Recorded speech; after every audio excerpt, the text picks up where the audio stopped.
اعلیٰ حضرت خود بیان کرتے ہیں، میں جس استاد سے ابتدائی کتابیں پڑھتا تھا، جب وہ مجھے سبق پڑھاتے تو میں اسے 1 یا 2 بار دیکھتا، پھر کتاب بند کر دیتا، اور جب وہ سبق سنتے تو میں پورے کا پورا لفظ با لفظ درست سنا دیتا۔ ایک دن ان کے استاد صاحب حیران ہو کر بولے، احمد میاں، یہ تو بتاؤ تم انسان ہو یا جن؟ مجھے تو پڑھانے میں دیر لگتی ہے لیکن تمہیں یاد کرنے میں ذرا بھی دیر نہیں لگتی۔ اعلیٰ حضرت کو گھر پر ایک مولوی صاحب قرآن پاک پڑھانے آیا کرتے تھے۔ ایک دن وہ بار بار ایک لفظ پڑھاتے رہے لیکن احمد رضا خان کی زبان سے وہ لفظ ویسے نہیں نکل رہا تھا جیسے استاد پڑھا رہے تھے۔ مولوی صاحب زبر کے ساتھ پڑھا رہے تھے مگر احمد رضا خان بار بار زیر کے ساتھ ہی پڑھتے جا رہے تھے۔ جب یہ منظر ان کے دادا مولانا رضا علی خان نے دیکھا تو انہوں نے احمد رضا کو اپنے پاس بلایا اور قرآن مجید منگوا کر اس آیت کو خود دیکھنے لگے۔ پھر جو بات سامنے آئی وہ حیران کر دینے والی تھی۔ قرآن کے اس نسخے میں کاتب یعنی لکھنے والے نے غلطی کر دی تھی۔ جہاں زیر ہونی چاہیے تھی وہاں زبر لکھ دی گئی تھی، یعنی جو احمد رضا خان پڑھ رہے تھے وہ دراصل درست تھا۔ دادا نے محبت سے پوچھا، بیٹا تم استاد جیسے پڑھاتے تھے ویسے کیوں نہیں پڑھتے تھے؟ اعلیٰ حضرت نے بڑے ادب سے جواب دیا، میں کوشش تو کرتا تھا لیکن میری زبان خود بخود ایسے ہی پڑھ دیتی تھی۔ یہ بچپن ہی سے ان کے اندر موجود اللہ کی خاص عطا کی ایک نشانی تھی۔ یہ وہ لمحہ تھا جب سب کو یقین ہو گیا کہ یہ بچہ عام نہیں بلکہ اللہ کا چنا ہوا بندہ ہے۔ آپ یقین نہیں کریں گے کہ صرف 6 سال کی عمر میں احمد رضا صاحب نے ایک ایسا کارنامہ سر انجام دیا جس نے سب کو حیران کر دیا۔ وہ دن تھا 12 ربیع الاول کا۔ اعلیٰ حضرت نے اس دن 2.5 گھنٹے تک مسلسل تقریر کی۔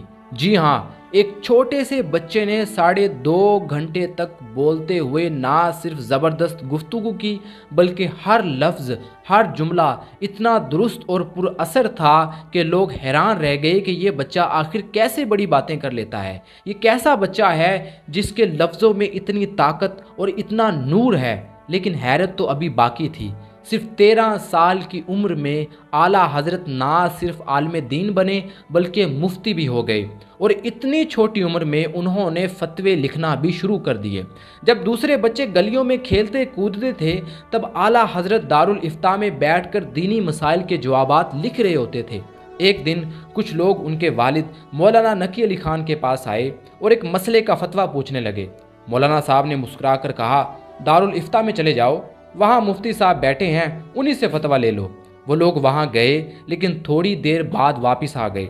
مولانا نقی علی خان نے پوچھا، کیا فتویٰ مل گیا؟ تو انہوں نے جواب دیا، نہیں حضور، وہاں کوئی مفتی نہیں بیٹھے، وہاں تو ایک بچہ بیٹھا ہوا ہے۔ یہ سن کر مولانا صاحب مسکرائے اور کہا کہ ارے بھائی، وہی تو ہمارے مفتی ہیں۔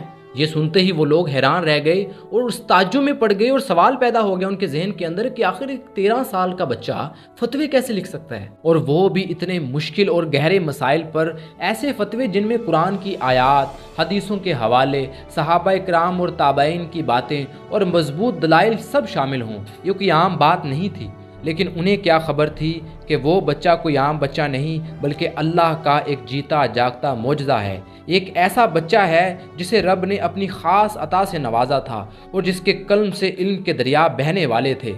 اب ذرا سوچئے کہ اتنا ذہین، اتنا قابل، جسے اللہ تعالیٰ نے زبردست ذہن اور زبردست عقل دی ہو، اگر اس کا کوئی مرشد نہ ہو، کوئی استاد نہ ہو، کوئی رہبر نہ ہو تو کیسے بات بن سکتی ہے؟ اعلیٰ حضرت احمد رضا خان بریلوی جب اپنے وقت کے عظیم بزرگ ولی کامل حضرت آل رسول احمدی کے دربار میں حاضر ہوئے تاکہ بیعت کر سکیں تو ان کے پیر و مرشد نے جب اس نوجوان کی چمکتی ہوئی پیشانی اور اس کے اندر چھپی نورانی قابلیت کو دیکھا تو فوراً پہچان لیا کہ یہ عام انسان نہیں بلکہ اللہ کا ایک خاص بندہ ہے۔ ان کے پیر و مرشد حضرت آل رسول احمدی اکثر فرمایا کرتے تھے کہ روز قیامت جب مجھ سے پوچھا جائے گا کہ تم دنیا سے کیا لے کر آئے ہو تو میں فخر سے عرض کروں گا، یا اللہ، میں احمد رضا کو لایا ہوں۔ لوگ محبت سے انہیں حافظ کہا کرتے تھے۔ ان کی قرآن سے ایسی گہری وابستگی تھی کہ کسی کو بھی کبھی شک نہ ہوا کہ وہ حافظ قرآن نہیں ہیں۔ مگر دلچسپ بات یہ ہے کہ شروع میں وہ واقعی حافظ نہیں تھے، مگر جب لوگوں نے انہیں حافظ کہنا شروع کیا تو انہوں نے بجائے انہیں ٹوکنے کے دل میں ارادہ کر لیا کہ اس رمضان میں قرآن پاک حفظ کر کے رہوں گا۔ یوں وہ نماز سے پہلے روز ایک پارہ دہراتے اور رات کو تراویح میں وہی پارہ پڑھ دیتے۔ اس طرح انہوں نے پورے 1 مہینے کے اندر پورا قرآن پاک حفظ کر لیا۔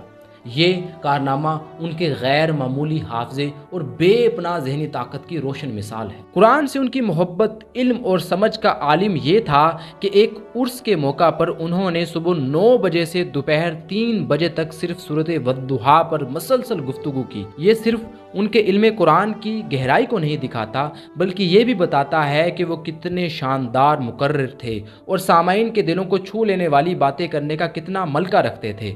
انہوں نے بتایا کہ جب اس سورت کی تفسیر لکھنے بیٹھے تو وہ 80 جز تک پہنچ گئی، پھر مسکراتے ہوئے کہنے لگے، اب سوچتا ہوں کہ اگر ایک سورت ہی اتنی طویل تفسیر لے گئی تو پورے قرآن پاک کی تفسیر لکھنے کے لیے وقت کہاں سے لاؤں۔ انہوں نے قرآن کا مشہور ترجمہ کنز الایمان بھی لکھا۔ یہ صرف ایک ترجمہ نہیں بلکہ محبت، زبان کی مٹھاس، بیان کی خوبصورتی کا ایسا شاہکار ہے کہ آج بھی پورے برصغیر میں سب سے زیادہ چھپنے والا اور پڑھا جانے والا ترجمہ مانا جاتا ہے۔ اعلیٰ حضرت نے لکھا ہے، ایسا لگتا ہے یہ الہامی ترجمہ ہے۔ واہ واہ، یہ احمد رضا رحمت اللہ علیہ پہ خصوصی مہربانی ہوئی آقا کونین کی طرف سے جو فیض ان پر کھلا ہے۔ اعلیٰ حضرت احمد رضا خان بریلوی کا علم اس قدر وسیع اور گہرا تھا کہ عرب و عجم میں ان کے علم کا ڈنکا بجتا تھا، یہاں تک کہ ان کے مخالفین بھی ان کی تعریف کے بغیر نہیں رہ پاتے تھے۔ مولانا عبدالحی لکھنوئی خود لکھتے ہیں کہ احمد رضا ایک ایسے عالم تھے جن کا مطالعہ بے حد وسیع تھا۔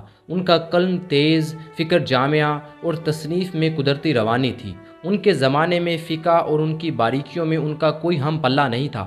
اعلیٰ حضرت صرف فقہ تک محدود نہیں تھے، انہیں تصوف، علم کلام، حدیث، تفسیر، منطق، فلسفہ، ریاضی، علم ہندسہ، فلکیات، زبانوں، ادب اور سائنس تک ہر علم میں کمال حاصل تھا۔ کہا جاتا ہے کہ انہوں نے 50 سے زائد علوم میں مہارت حاصل کی، اور یہ بھی کہا جاتا ہے کہ انہیں 100 سے بھی زیادہ علوم میں مہارت حاصل تھی، اور ہر علم میں استاد کامل سمجھے جاتے تھے۔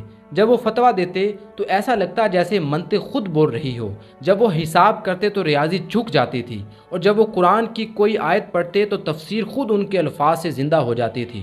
مسلمانوں کی علمی تاریخ میں ایسا عالم کم ہی گزرا جس نے اتنے علوم میں یکتا ہونے کا ثبوت دیا ہو۔ جب اعلیٰ حضرت حج کے سفر پر گئے، وہاں مکہ مکرمہ کے علماء نے کچھ فقہی اور عقیدے کے مسائل پر ان سے گفتگو کی۔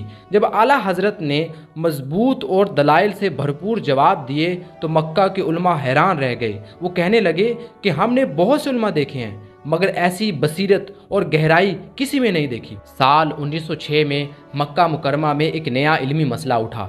کچھ لوگ نبی کریم صلی اللہ علیہ وسلم کے علم